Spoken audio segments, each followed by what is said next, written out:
Alright guys, welcome to Proformance Unlimited. For you on the dyno stand today, we have one of our LS7 700 horsepower 441 cubic inch stroker motors. This thing came out absolutely sweet.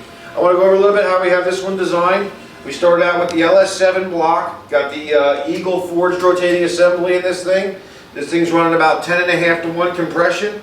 It's got a beautiful custom cam from Comps, hydraulic roller. It's got a beautiful set of Performance aluminum cylinder heads on here. For the induction system, we're doing the Sniper EFI manifold with the Sniper throttle body. It's got the ECM is powered by the Terminator X.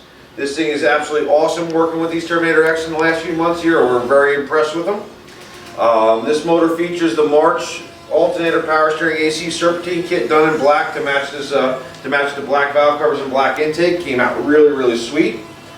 This motor makes it an average of about 700 horsepower or right around 650 foot-pounds of torque. I want to thank you guys for checking in with us, and let me take you over to dyno. I think you guys really enjoy it.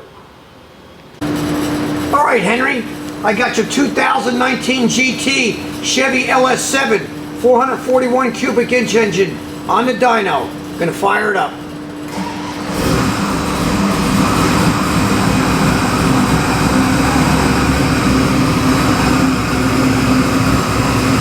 Ready, sir?